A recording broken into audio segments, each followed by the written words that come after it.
नमस्कार. कसे आहात तुम्ही सर्व? मस्त आहात ना? मस्तच राहा. सर्वांना सर्वप्रथम श्री स्वामी समर्थ.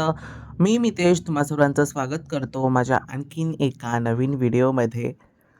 तर थंबनेलवरून तर तुम्हा सर्वांना नक्की समजलं असेल की आजच्या व्हिडिओचा टॉपिक नक्की काय आहे. तर आता आपला मस्त असा कडाक्याचा उन्हाळा सुरू झालेला आहे. ऑलमोस्ट आता सुरू झाला आहे. तर मग आता काय-काय नवीन-नवीन गोष्टी मी तुमच्या सर्वांसोबत तशा आता शेअर करतोय. तर इथे पहिली तर एकतर माझी तयारी सुरू आहे की ती म्हणजे थालीपीठ भाजणीची. इथे ना मी तुम्हाला प्रॉपर मेजरमेंट्स तुम्हाला मी डिस्क्रिप्शनमध्ये लिहून देतोय. ओके. तुम्ही तिथे पण जाऊन चेक करू शकता. त्याच्यामध्ये मी थालीपीठाची भाजणी स्वच्छ धुतली आणि त्याला सुकवलं आणि आता छान थोडंफार असं रोस्ट त्याला मी करतोय. नॉर्मल असा सुगंध येईपर्यंतच आपल्याला रोस्ट करायचं आहे. तर एकदा मी ह्याची रेसिपी तुम्हाला मी सांगितली, मी करून दाखवणार आहे तुम्हाला. ह्याच्या पुढे जे व्हिडिओज येतील ना, तर त्याच्यामध्ये मी तुम्हाला सांगणार आहे. अगदी अशी मी तर सांगतो अगदी परफेक्ट आणि मस्त अशी थालीपीठाची भाजणी झाली आहे माझी तयार. आणि सगळे त्यामध्ये कडधान्य आहेत. त्याच्यानंतर गहू, तांदूळ, त्याच्यानंतर ज्वारी, बाजरी, वेगवेगळ्या प्रकारचे कडधान्य असं सर्व त्यामध्ये मी ॲड केलं आहे. आणि आता ही जे मी तुम्हाला प्रमाण दाखवलं आहे ना, तर ते बरोबर 1 किलोचं प्रमाण आहे. 1 किलो त्याच्यात बरोबर भरतं. तर ओके, म्हणून मी 1 किलो प्रमाणामध्येच बनवलं आहे. म्हणजे जास्त पण एकत्र क्वांटिटीत नको, कारण आपण पहिल्यांदा थालीपीठं बनवणार होतो. तर मग कशाप्रकारे करायचं, काय करायचं? तर मग म्हणून म्हटलं की असू दे, पहिला आपण 1 किलो प्रमाणात बनवू. म्हणून मी 1 किलो प्रमाणातच करतोय. तर अशा प्रकारे छान ते आता माझं झालं काम. त्याच्यानंतर मग आता मी माठ स्वच्छ करतो. आता उन्हाळा आपला आलेलाच आहे. तर उन्हाळ्यामध्ये बरेच जणांचे माठ ठेवून दिलेले असतील, म्हणजे आधी वापरलेले असतात. ते ठेवून देतात बरेच जण. काय-काय वापरणारे 12 महिने वापरतात. पण जर तुम्ही तसं वापरत नसाल किंवा तुम्ही तसं वापरता आहात, तर मग काय करायचं बघा, मीठ घ्यायचं. त्यामध्ये 3 चमचे मीठ घेतले असेल तर तुमच्या माठानुसार. तर माझा हा माठ 17 लिटरचा माठ आहे माझा, 17 ते 15 लिटरचा. तर मग त्याच्यासाठी मी 3 चमचे मीठ, अर्धा चमचा बेकिंग सोडा आणि 1 अख्ख्या लिंबाचा रस त्यामध्ये मी पिळला आहे आणि ते सोल्युशन मी इथे तयार केलं आहे.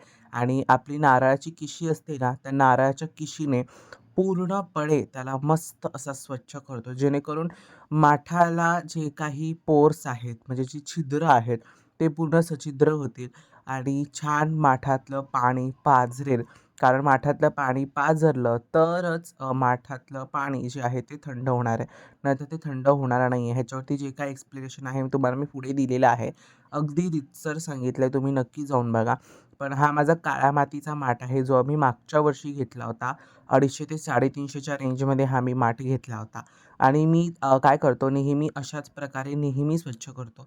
जेणेकरून त्यातलं जे पाणी आहे ते सछिद्र म्हणजे होल आहे ते सछिद्र होतील आणि क्लिनिंगही मस्त होईल. आता एवढा मोठा माठ तर आपल्या किचनच्या ओट्यावरती तर स्वच्छ करणं कठीण आहे.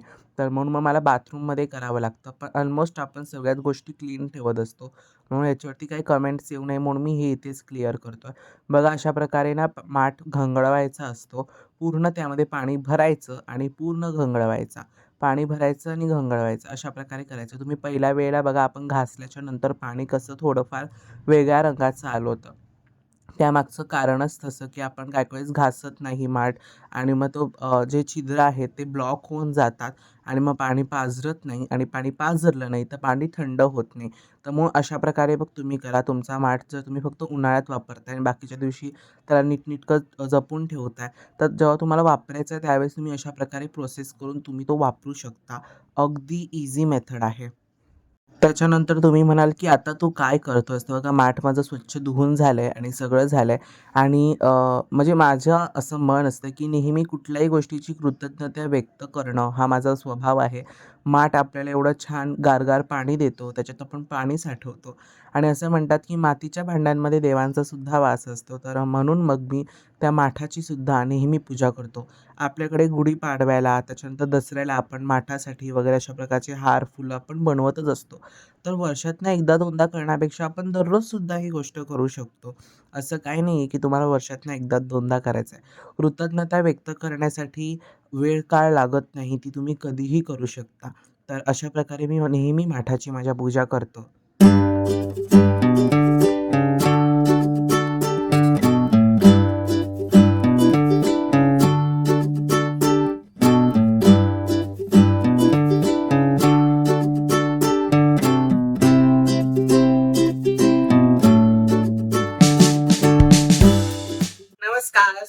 स्वामी समर्थ. की जसं की आता तुम्ही बघितलं तुमच्या सर्वांसोबत खूप छान असं मस्त बेसिक अशी थालीपीठाची भाजणी मी तुमच्या सर्वांसोबत शेअर केली. आता मी थालीपीठ शेअर केलं नाहीये प्रॉपर, की कशा प्रकारे थापायचं, कशा प्रकारे ते बनवायचं. हे सगळं प्रॉपर इन्ग्रीडियंट मी तुमच्या सर्वांसोबत शेअर नाही केलंय. पण ह्याच्या पुढे जे रेसिपीज येणार आहेत, तर त्याच्यामध्ये मी नक्की तुमच्या सर्वांसोबत नक्की शेअर करेन, की त्याच्यामध्ये कशा प्रकारे आपण बनवायचं, त्यामध्ये आपण काय काय ऍड करू शकतो छान पौष्टिक होण्यासाठी अधिक. ओके, तर ते मी लवकर तुमच्या सर्वांसोबत शेअर करेन. त्याच्यानंतर दुसरा पॉइंट असा होता, की ते म्हणजे मी पाण्याचं माठ होतं आपलं. तर ते पाण्याचं माठ आपण कसं क्लीन करायचं? जर आता बरेच जण काय करतात, उन्हाळ्यासाठीच खास करून फक्त उन्हाळ्यासाठी पाण्याचं माठ वापरतात आणि उन्हाळा गेला आणि पुढचा ऋतू जेव्हा सुरू होतो, तर मग तेव्हा ते लोकं त्याला पॅक करून नीटनेटकं ठेवून देतात. जर तुम्ही तसं करत असाल, तर मग त्याला त्याच्या प्रोसेसला त्याला क्लीनिंग कशी करायची, त्याचं कसं करायचं, सर्व मेंटेन कसं करायचं, त्याला पाणी छान छान गार होण्यासाठी काय काय करायचं, तर हे सर्व मी त्याच्यामध्ये आजच्या ह्या व्हिडिओमध्ये शेअर केलं. त्याच्यानंतर दुसरा पॉइंट तो म्हणजे जर तुम्ही कंटिन्युअसली आमच्यासारखा माठ वापरत असाल, तर म्हणजे मी 12ही माही माठातलं पाणी पितो आणि मी सिरियसली तुम्हाला सांगतो, की जो आपला असा हा ग्लास असतो, त्याच्या ग्लासमध्ये आपण जेव्हा पाणी घेतो, अगदी जी गोष्ट आहे तीच तुम्हाला सांगतो. माठातलं पाणी एक रात्रभर तुम्ही पाण्यामध्ये भरून ठेवा, म्हणजे माठात भरून ठेवायचं आणि दुसऱ्या दिवशी तुम्ही तो क्लीन ज्या मी तुम्हाला ज्या प्रकारे मेथड सांगितली त्या प्रकारे जर तुम्ही क्लीन करता, त्याच्यानंतर त्याच्या दुसऱ्या दिवशी रात्रभर पाणी त्यामध्ये राहिलं. दुसऱ्या दिवशी जेव्हा आपण फ्रिज मधलं पाणी कसं एखादं पाणी असं ग्लासात ओतलं बाहेरनं आपण असं पाणी सुटतं. सिरियसली तसं त्या माठाच्या पाण्याला पाणी सुटतं. एवढं गार गार पाणी पडतं. ओके. तर तुम्ही पण ही मेथड नक्की ट्राय करा आणि मला सांगा की तुमचं सुद्धा माठ कशा प्रकारे आहे. आता एक महत्वाची टिप मी तुम्हाला देतो. जर एखादं माठ तुम्ही कमीत कमी 2 ते 3 वर्ष यूज करू शकता. त्याच्यापेक्षा जास्त नाही. कारण काही-काही वेळेस पाण्याचा जो गाळ असतो, त्या छिद्रांमध्ये जाऊन बसतो. जरी तुम्ही कितीही त्याला मेंटेन केलं, तरी सुद्धा तो गाळ काही-काही वेळेस बाहेर पडत नाही. काही-काही वेळेस तो बाहेर पडतो. असा सुद्धा काही-काही प्रॉब्लेम. काही-काही वेळेस बारीक गाळ असतो, म्हणजे जाड गाळ असतो. तर तो पाण्याखाली त्या छिद्रांमध्ये जाऊन बसतो आणि मग ते पाणी बाहेर पडत नाही. मग पाणी पाझरत नाही आणि बरेच जण म्हणतात, की माठ पाझरतोय, तो पाझरला नाही पाहिजे. तर हे खूप चुकीचं आहे. पाण्याचं माठ खरं तर पाझरला पाहिजे आणि पाण्याचं माठ पाझरणं ही एक नैसर्गिक प्रक्रिया आहे आणि ती झाली तरच तुमचं पाणी थंड होणार, नाही तर पाणी थंड होणार नाही. ओके, ही गोष्ट लक्षात घ्या. जर माठ पाझरला तरच पाणी थंड होणार, नाही तर पाणी थंड होणार नाही. म्हणून तुम्ही कुठलाही माठ घ्या, तुम्ही लाल मातीचं घ्या किंवा काळ्या मातीचं घ्या. तुम्ही कुठल्याही म्हणजे लाल जे आहे किंवा काळं जे काही तो दोघातले तुम्ही कुठलाही परचेस करू शकता. फक्त एवढं लक्षात घ्या, की माठ घेताना त्याच्यातून असा खणखण आवाज आला पाहिजे. जेव्हा तुम्ही असं मारता ना माठावरती, तर त्याच्यातून खण असा आवाज आला पाहिजे. मागच्या वर्षीचा व्हिडिओ जेव्हा मी हा माठ घेतला होता विकत, माझा हा जो काळा माठ आहे, जो मी तुमच्या सर्वांसोबत आता शेअर केला. मागच्या वर्षी हा मी डोंबिवलीला घेतला होता. माझ्यामध्ये विष्णू हत्ती चौक आहे तिथे. तर तिकडेच आहे ते पोलिस स्टेशन आहे मे बी. एक्झॅक्ट नाही माहिती. तुम्ही व्हिडिओ मेन्शन करतो तुम्हाला. त्याचं हे देतोय तुम्हाला मी खाली. लिंक देतो डिस्क्रिप्शन मध्ये. तो एकदा चेकआउट करा. त्याच्यामधून तुम्हाला फुल इन्फॉर्मेशन मिळून जाईल, की नवीन माठ कशा प्रकारे परचेस करायचा असतो. आणि ह्या व्हिडिओमधून तुम्हाला एक गोष्ट तर नक्कीच समजली असेल, की जुना माठ पुन्हा रिफिल कसा करायचा असतो. तर आता मी तर 12ही माही माठ यूज करतो. सो मग मला त्या गोष्टीचं टेन्शन नाहीये, की आता मला त्याला हे करायचंय, की आता मला अजून त्याला साफ करायचंय वगैरे, वगैरे. ज्या प्रकारे मी तुम्हाला दाखवली आता क्लिनिक, ती मी आठवड्यातून एकदा तरी किंवा आठवड्यातून दोनदा तर नाहीच करत. ती गोष्ट वेगळी आहे. तर काही-काही जणांना ती गोष्ट पॉसिबल असेल, तुम्ही नक्की करू शकता आठवड्यातून दोनदा किंवा 2 आठवड्यातून एकदा अशा प्रकारे ही मी प्रोसेस करतो. आणि बाकीच्या वेळेस आठवड्यातून 2दा मी माठ पूर्ण खाली करतो आणि त्याला पूर्ण घंगाळवायचा आणि मग पाणी टाकायचं. असं 5-7 वेळा करायचं आठवड्यातून 2दा आणि क्लीन करायचं छान मस्त. आणि मग तुम्ही त्यामध्ये नवीन-नवीन पाणी रिफिल करत जायचं. जेणेकरून पाण्याला जो एक काही-काही वेळेस बघा असं कुबट वास मारतो किंवा एक कुबट टेस्ट लागते पाण्याला. पाण्याच्या माठामध्ये असलं म्हणजे माठाच्या मातीच्या माठात असलं की तशा प्रकारची टेस्ट किंवा एक वेगळा स्मेल येतो पाण्याला. तर तसं येऊ नये म्हणून मग तुम्ही एक मेथड ती म्हणजे लिंबू. आपला लिंबू जो असतो त्याला पूर्ण रफ करून घ्या, पूर्ण घासून घ्या माठ. आतल्या साइडने, बाहेरच्या साइडने बुडाचा जो भाग आहे तिकडं पूर्ण तुम्ही त्याला नीटनेटकं क्लीन करून घ्या. जेणेकरून काही प्रॉब्लेम्स होणार नाही. तो कुबट वास आहे तो निघून जाईल. मी सुद्धा हेच करतो. म्हणून जास्त करून 90% मी तुम्हाला सांगतो, की 90% हा त्रास तुम्हाला काळ्या माठामध्ये दिसतो. लाल मातीचा जो माठ असतो त्याच्यामध्ये हा क्वचित बऱ्याच जणांना वाटतो. पण काळ्या मातीचा जो माठ असतो त्याच्यामध्ये 100% हा तुम्हाला त्रास होणार आहे.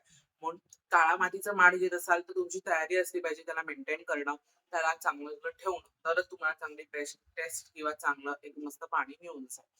नाहीतर जर तुम्हाला ह्याच्यात इन्व्हेस्ट करायचं नसेल काळ्या माठामध्ये, ज्याला मेंटेनन्स खूप आहे, मेंटेन खूप करावं लागतं. जर तुम्हाला तुमच्याकडे वेळ नसेल आणि तुम्हाला चांगले रिझल्ट्स हवे, तर तुम्ही लाल मातीचा माठ घेऊ शकता. दोन्ही पण सेम आहेत तसे. फक्त ह्याला जरा अति मेंटेन करावं लागतं, त्याला थोडं मीडियम मेंटेन करावं लागतं. एवढाच फरक आहे, बाकी काही नाहीये. ओके. त्याच्यानंतर बरेच जण चिनी मातीचे किंवा असे वेगवेगळ्या प्रकारचे माठ येतात, जे मी माझ्याच व्हिडिओमध्ये म्हणजे याच चॅनलमध्ये आणखीन एक माठाचा व्हिडिओ आहे. 2 मागच्या वर्षी मी माठाचे व्हिडिओ केले होते. जर तो तशा प्रकार एक डिझायनर माठ आहे. जर तो तशा प्रकारचा जर तुम्ही माठ यूज करत असाल, तर मी तरी स्वतः रिकमेंड करेन की तसा यूज करू नका. कारण तो केमिकल रहित बनवलेला असतो एकतर. त्याच्यामध्ये नीटनेटकी एकतर माती ते लोकं सांगतात आपल्याला की ह्यामध्ये आम्ही माती वापरली आहे. पण रिअल मातीच्या माठामध्ये आणि नॉर्मल मातीच्या माठामध्ये जमीन आसमानाचा फरक असतो. तर मग एक म्हणून मी तुम्हाला सांगेन की तो माठ तर तुम्ही एकतर पर्चेस करू नका. हे 500च्या आत तुम्हाला मिळतात. खूप जण अति रेट सांगतात. 1000, 1200, 1500 सुद्धा सिरियसली मध्ये सांगतात. पण तेवढे रेट नसतात माठाचे. कमी रेट्स असतात. तुम्ही बार्गेनिंग सुद्धा करू शकता तुमच्यामध्ये. पण अति बार्गेनिंग करू नका. की त्यांना पण ती गोष्ट परवडली पाहिजे. आता हा एवढासा माठ मी ₹300 ला घेतला होता डोंबिवलीला मागच्या वर्षी. आणि डोंबिवलीला मी तो जाऊन घेतला होता. कारण तिथे बेस्ट मिळेल असं मला वाटलं आणि तिथेच मला बेस्ट मिळाला. ओके. तर अगदी नेहमीप्रमाणे तुम्हाला सर्वांना आजचा व्हिडिओ आवडला असेल, तर व्हिडिओला लाईक करा, शेअर करा आणि सगळ्यात महत्त्वाचं सबस्क्राईब करा. पुन्हा भेटूयात अशोकाच्या एका नवीन व्हिडिओमध्ये. तोपर्यंत चला बाय आणि सर्वांना श्री स्वामी समर्थ. आणि नक्की जर तुमचे काही प्रश्न असतील तर मला इन्स्टाला डीएम्स करू नका. प्लीज कमेंट सेक्शन मध्येच विचारा. जेणेकरून जर कोणाचे सेम टू सेम प्रश्न असतील तर कमेंट सेक्शन वाचून तरी त्यांचं निरसन होऊन जाईल. ओके. चलो सर्वांना श्री स्वामी समर्थ.